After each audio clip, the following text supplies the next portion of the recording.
আসসালামু আলাইকুম। রিসেন্ট ব্র্যান্ডগুলোর মধ্যে সিএমএফ কিন্তু প্রচুর হাইপ উঠিয়েছে। নাথিংয়ের বাজেট ব্র্যান্ড, সো তারা জানে কিভাবে মার্কেটিং করতে হয়। মোটামুটি 4-5 মাস হয়ে গেল আমি সিএমএফ ওয়াচ প্রো 2 ইউজ করছি। এই ঘড়িটার লুক, ঘড়িটার ওভারঅল ইউআই এবং ফাংশনালিটি আমার পার্সোনালি খুবই পছন্দ। 7,000 টাকায় কারেন্টলি মার্কেটে অ্যাভেলেবল। গ্যাজেট ব্রিজ থেকে আপনি মোটামুটি সবগুলো কালার এবং বেজেলের ভার্সনগুলো পারচেস করতে পারবেন। আর গ্যাজেট ব্রিজ আমাদেরকে বলেছে এক্সট্রা বেজেলও তারা নিয়ে আসবে এবং আপনাদের জন্য ভালো সার্ভিস দেওয়ার চেষ্টা করবে। গ্যাজেট ব্রিজ থেকে আপনারা যে কোনো গ্যাজেটস এবং অ্যাক্সেসরি সুলভ মূল্যে পারচেস করতে পারেন। ওয়াচ প্রো 2 প্রাইস 6,990 টাকা। তাদের ওয়েবসাইট, ফেসবুক পেজ এবং মোতালেব প্লাজা শোরুমের লিঙ্ক আমরা দিয়ে দেব।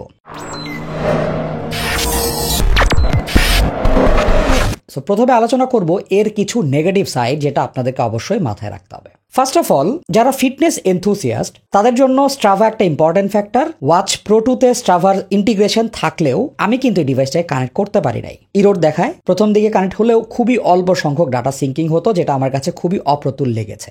সেকেন্ডলি, হার্ট রেট সেন্সরটাও আমার কাছে ইনঅ্যাকিউরেট বলে মনে হয়েছে। ইনিশিয়ালি এটা অক্সিমিটারে ঠিকঠাক রিডিং দেয়, তবে যখন এক্সটেন্সিভ ওয়ার্কআউট চালাই তখন আমার পোলার H10 এর সাথে এটার হার্ট রেট সেন্সর কিন্তু অ্যাগ্রি করে নাই, যার ফলে ক্যালোরি বার্নিং এর রিডিংটাও টু সাম এক্সটেন্ট উল্টাপাল্টা দেখায়, মাঝে মাঝে অনেক বেশি দেখায়। আমাদের ফার্স্ট ভিডিওতে দেখবেন অ্যাশ সিলভার ঘড়িটা আমি ইউজ করছিলাম, বাট কারেন্টলি আমার হাতে ব্লু কালারের স্ট্র্যাপ সহ রাউন্ড বেজেলটা, কারণ এই ঘড়িটার রিস্ট প্রেজেন্স একটু কম। আমার হাত যেহেতু চিকন, এটা বেশি মানায় ফ্ল্যাট বেজেলের থেকে। সো দুটো ঘড়ি আমরা টেস্ট করেছি, দুটো ঘড়ির মধ্যেও হার্ট রেট সেন্সরের রিডিংয়ে পার্থক্য পেয়েছি।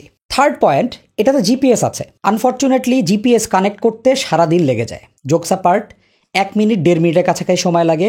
মাঝে মাঝে ধৈর্য হারা হয়ে আমি এমনি গো দিয়ে দেই যে ভাই আমার জিপিএস লাগবে না। মোরওভার মাঝে মাঝে 3-4 কিলোমিটার প্লাস সাইকেল রাইড বা বাইক রাইড হয়, সেক্ষেত্রে জিপিএস দেখা যায় মিডওয়েতে ছেড়ে দিয়েছে। এটা ফর দ্য প্রাইস আরো বেটার হতেই পারত। ফোর্থ ঝামেলা মনে হয়েছে স্লিপ ট্র্যাকিং এ। Mi Band 8 Proর সাথে কম্পেয়ার করে দেখেছি, জাস্ট একটা অ্যাজাম্পশন দিবে এটা আসলে আর একটু বেটার হতে পারতো, আমার কাছে অন পয়েন্ট লাগে নাই। যাদের ফোনে অ্যাগ্রেসিভ র্যাম ম্যানেজমেন্ট অবস্থিত, অ্যাপের সাথে ঘড়িটা ডিসকানেক্টেড হয়ে যায়। সো আবার অ্যাপ ওপেন করে রিকানেক্ট করে নিতে হয়, তখন নোটিফিকেশন এবং অন্যান্য জিনিসপত্র আসে। ব্যাটারি অপটিমাইজেশন এই অ্যাপের জন্য যদি আনরেস্ট্রিক্টেড করে দেন ফর অ্যান্ড্রয়েড, আর iOS এর জন্য সেটিংস থেকে অ্যাপ স্টার্টআপ অন করে দিতে হবে। সর্বশেষ খারাপ লাগার ব্যাপার হচ্ছে কি, যারা রানার বা ফিজিক্যাল ফিটনেস এনথুসিয়াস্ট আছেন, এই অ্যাপের ভেতরে যে মেট্রিকগুলো সেটা ইনঅ্যাডিকুয়েট লাগবে।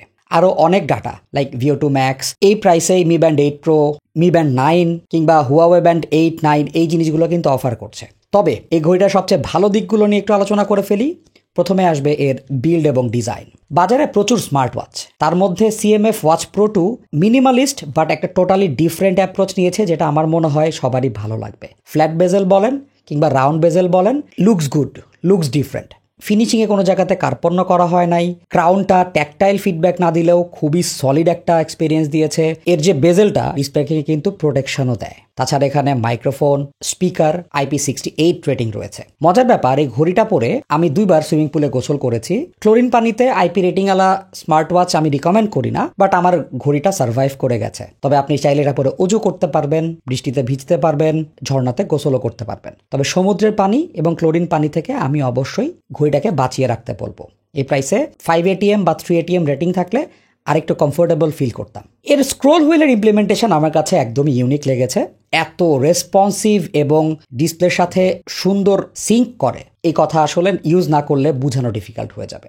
যে কোনো মেনুতে নেভিগেট করতে পেরেছি স্ক্রোল হুইল দিয়ে। ইউআইয়ের ভেতরে স্ক্রোল হুইল ইউজ করার এক্সপিরিয়েন্সটা সিএমএফ ওয়াচ প্রো 2 তে অন্য লেভেলের। ঘড়িটার 22 মিলিমিটার স্ট্র্যাপ, স্পেশালি যেটা সিলিকন, আমার মনে হয় বাজারে বেস্ট সিলিকন স্ট্র্যাপ। তবে এই পিইউ লেদারটা যেটা রাউন্ড বেজেলের সাথে আসে, আমার কাছে ব্লু কালার, আরেকটা আছে অরেঞ্জ কালার, এইটার কোয়ালিটি চলে টাইপের। বাকলটা মেটালের, এজগুলোকে ভালোভাবে প্রেস করে আটকে রাখা হয়েছে যাতে করে পিইউ পোর্শনটা খুলে না যায়। আর এখানে 22 মিলিমিটারের আপনি যে কোনো স্ট্র্যাপ ইউজ করতে পারবেন। যেহেতু এই ঘড়িটা আমার খুবই পছন্দের, আমি এর সাথে অনেক রকম স্ট্র্যাপ দিয়ে এক্সপেরিমেন্ট করে দেখেছি। It looks fantastic. তবে আগেই বলেছি, ফ্ল্যাট বেজেলটা যাদের একটু হাত বড় তাদের জন্য বেশি ভালো লাগবে। 6.8 বা 7 ইঞ্চের কাছাকাছি আমার রিস্ট। আমার কাছে রাউন্ড বেজেলটা কম্প্যাক্ট লেগেছে। এক্সট্রা বেজেল অপশনটা অবভিয়াসলি একটা লেভারেজ, আপনি চাইলে ঘুরিয়ে ফিরিয়ে ওয়াচের লুক চেঞ্জ করে পড়তে পারেন। এর আরেকটা ভালো লাগার জিনিস হচ্ছে 1.32 ইঞ্চের 60 হার্টজের অ্যামোলেড ডিসপ্লে। এটা অনেক ব্রাইট না, 600-620 নিটসের মতো পৌঁছায়। আউটডোরে একটু প্যারা খাইতে হয় যদি খুব বেশি সানলাইট থাকে, আদারওয়াইজ ইনডোরে বা অন্য যে কোনো জায়গায় ডিসপ্লে কোনো ঝামেলা দেয় নাই। It was sharp. 353 PPI, colour, contrast, AMOLED display হিসেবে যা থাকার কথা, ইট ওয়াজ লাইক দ্যাট। এর এক্সপিরিয়েন্স আরও ভালো হয়েছে যখন আমরা ডিসপ্লেটাকে টাচ করেছি। এই প্রাইসে এত ফ্লুইড এবং রেসপন্সিভ এক্সপিরিয়েন্স আমি কোনো স্মার্ট ওয়াচে ফিল করি নাই। প্লাস সিএমএফ এর ইউআইটাকে একদম গ্রাউন্ড আপ থেকে ডিজাইন করেছে, তাদের পুরো ব্র্যান্ড ল্যাঙ্গুয়েজটাই এর ইউআই এর ভেতরে আছে। এখানে স্মার্ট উইজেট সিস্টেম আছে, এটাকে আবার কাস্টমাইজ করা যায় অ্যাপ থেকে, জাস্ট খালি এক্সট্রা কোনো অ্যাপ ডাউনলোড করা যায় না। এটা যদি যাইতো তাহলে 10,000 টাকায় কিলার ডিল হইতো। এই ঘড়িটাতে 100+ কাস্টমাইজড ওয়াচ ফেস রয়েছে, যেগুলো সিএমএফ এই ঘড়ির জন্যই বানিয়েছে তাদের ডিজাইন ল্যাঙ্গুয়েজ এবং ব্র্যান্ড ল্যাঙ্গুয়েজকে ফলো করে। বাজারের অন্য কোনো ঘড়ির সাথে এর ওয়াচ ফেসগুলোকে আপনি মিলাইতে পারবেন না। This is that cool, minimalistic but elegant. তাছাড়া এই ওয়াচ ফেসগুলোর সাথে সিঙ্ক করে অলওয়েজ অন ডিসপ্লেও আছে। সো আপনি যে ওয়াচ ফেসই দিবেন না কেন তার মতো করে এওডি আসবে এখানে। Plus smart always on display support আছে। সো হাতে যখন পরে থাকবো তখনই এওডি শো করবে, যখন ঘড়ি খুলে রাখবো এওডি অফ হয়ে যাবে। এটা ব্যাটারি সেভ করে। রেজ টু ওয়েক ফিচারের মতো ফান্ডামেন্টাল জিনিসপত্র এই ঘড়িটা মিস করে নাই। It was good. অ্যাপের ইউআইটা আমার কাছে মিনিমালিস্টিক বাট ক্লাসি লেগেছে।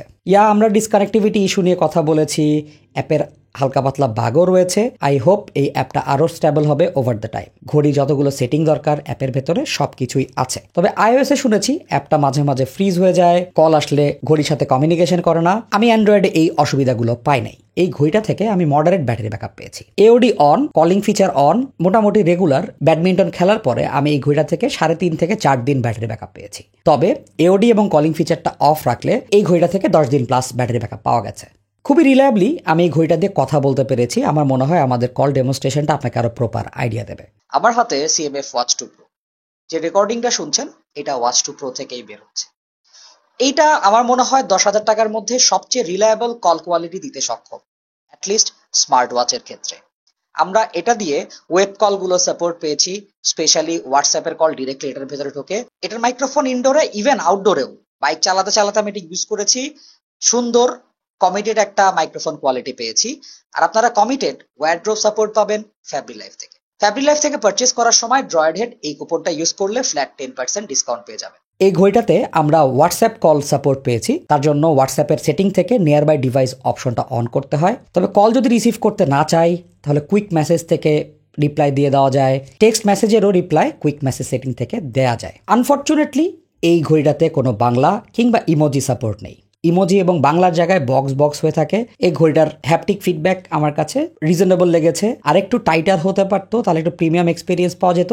বাট বেজেল থাকার কারণে এই ফিডব্যাকটা একটু লুজ টাইপের লাগে, মাঝে মাঝে একটু ঝ্যানঝ্যান শব্দ করে। যদি খুব শর্ট করে বলা যায় এই ঘড়িটার জিপিএস ন্যাভিগেশন আর একটু বেটার হতে পারতো বলে আমার মনে হয়। হার্ট রেট সেন্সারটার ওঠানামা এটাকেও সলভ করা যাইতো। যারা ফিটনেস এনথুসিয়াস্ট আছেন তাদের জন্য স্ট্রাভা এবং অন্যান্য থার্ড পার্টি অ্যাপের ডাটা সিঙ্কিং সেটাও আসলে এই অ্যাপের ভেতরে ইনকর্পোরেট করার সুযোগ ছিল। কিন্তু এই ঘড়িটার ফান্ডামেন্টাল যে ব্যাপারগুলো like build quality, display, UI, watch faces, call quality সবকিছু আমার মনে হয় যে এটা সাব 10,000 টাকায় বেস্ট এক্সপিরিয়েন্স দেবে।